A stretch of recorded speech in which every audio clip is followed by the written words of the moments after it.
नमस्कार, मैं हूं प्रियंका डामोर और आप देख रहे हैं रेडियो वेरितास एशिया की हिंदी सर्विस।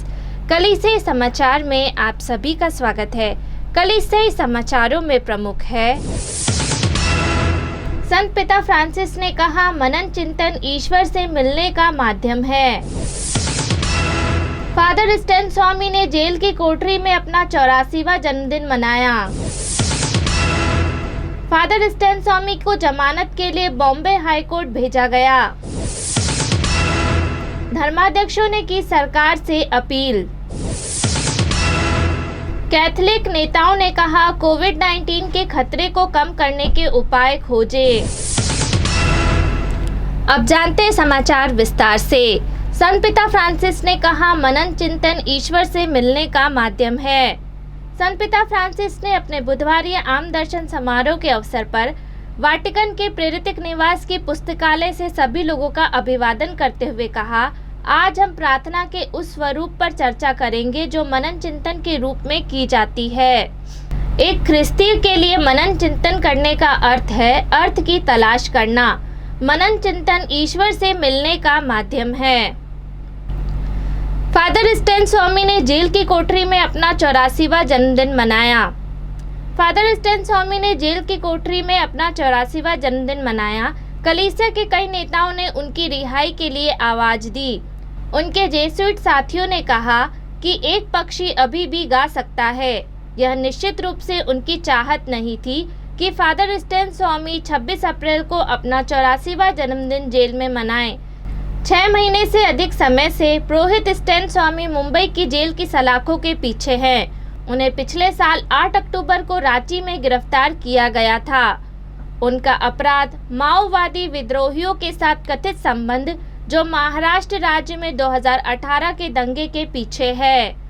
उन्होंने दलील की कि मैं दोषी नहीं हूं। उन्होंने अपनी गिरफ्तारी से पहले कहा था कि वह कभी भी भीमा कोरेगांव नहीं गए थे जहां दंगे हुए थे। फादर स्टैन ने अपना जीवन झारखंड और अन्य जगहों के आदिवासी लोगों की सेवा करने, उनके अधिकारों के लिए खड़ा होने और उनकी ओर से आवाज उठाने में बिताए हैं। अब 200 दिन के बाद और निर्दोष होने के बावजूद नाजुक स्वास्थ्य को देखते हुए जमानत पर रिहाई के लिए कई अपील के बावजूद फादर स्टैन जेल में बंद है। फादर स्टैन स्वामी को जमानत के लिए बॉम्बे हाई कोर्ट भेजा गया। मुंबई भीमा कोरेगांव हिंसा मामले के आरोपी फादर स्टैन स्वामी ने 26 अप्रैल को अपनी जमानत याचिका खारिज करने को चुनौती देते हुए बॉम्बे हाई कोर्ट का रुख किया।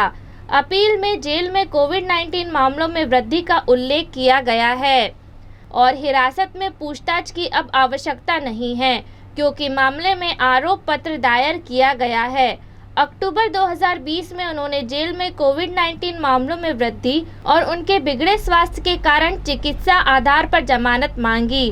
अदालत ने कहा कि जेल में उनके स्वास्थ्य की देखभाल करने के लिए सभी चिकित्सा व्यवस्था थी और उनकी याचिका को खारिज कर दिया। धर्माध्यक्षों ने की सरकार से अपील। कार्डिनल जॉर्ज एलन चेरी ने सरकार से अपील की है कि वह ऑक्सीजन को मानवाधिकार के रूप में घोषित करे जब देश को जीवन रक्षक गैस की अत्यधिक कमी का सामना करना पड़ रहा है, जिससे सैकड़ों कोविड-19 रोगियों की मृत्यु हो रही है। संघीय सरकार से अपील करते हुए कार्डिनल ने कहा, चिकित्सा ऑक्सीजन की उपलब्धता को एक बुनियादी मानवीय अधिकार मानते हुए जीवन के लिए कठिन संघर्ष कर रहे लोगों को इसे उपलब्ध कराने का शीघ्र उपाय करे, जो अस्पतालों एवं स्वास्थ्य सेवा केंद्रों की सुविधा पाने की कोशिश कर रहे हैं। कार्डिनल एलन चेरी की यह अपील तब आई है जब राजधानी दिल्ली और राज्यों के सभी सरकारी एवं निजी अस्पतालों की स्थिति कोविड-19 मरीजों को जीवन रक्षा हेतु ऑक्सीजन की आवश्यकता के कारण अत्यंत बिगड़ गई है। कैथोलिक नेताओं ने कहा, कोविड-19 के खतरे को कम करने के उपाय खोजें। देश में रोजाना 3 लाख से अधिक कोविड-19 केस आ रहे हैं। कैथोलिक नेताओं ने अपनी स्वास्थ्य सुविधाओं के लिए लोगों की ज़रूरतों को पूरा करने के तरीके सुझाए हैं। बेंगलोर के आर्च बिशप पीटर मचाडो ने 28 अप्रैल को बताया, हमारे अस्पताल भरे हुए हैं और जब तक अस्पतालों में मरीजों को छुट्टी नहीं दी जाती तब तक नए दाखिलों की कोई गुंजाइश नहीं है। यह गंभीर रूप से बीमार रोगियों को बताने के लिए एक समाधान नहीं है कि हमारे पास उनके लिए कोई जगह नहीं है। उन्हें तत्काल चिकित्सा देखभाल की आवश्यकता है, विशेष रूप से जीवन रक्षक प्रणाली की जरूरत है। आर्च बिशप ने कर्नाटक राज्य की राजधानी में स्थित कैथोलिक अस्पतालों को कैथोलिक स्कूल को निर्देश दिया है कि वे गैर गंभीर रोगियों की देखभाल के लिए कोविड-19 देखभाल केंद्र के रूप में प्रत्येक अस्पताल के करीब कैथोलिक स्कूलों और संस्थानों को परिवर्तित करें। उन्होंने कहा, इस तरह हम गंभीर रोगियों के लिए अस्पतालों में अधिक बेड खाली कर सकते हैं। जो लोग महत्वपूर्ण अवस्था को पार कर चुके हैं वे अस्थायी केंद्रों में अपनी देखभाल जारी रख सकते हैं। इसी के साथ कलीसियाई समाचार समाप्त हुए।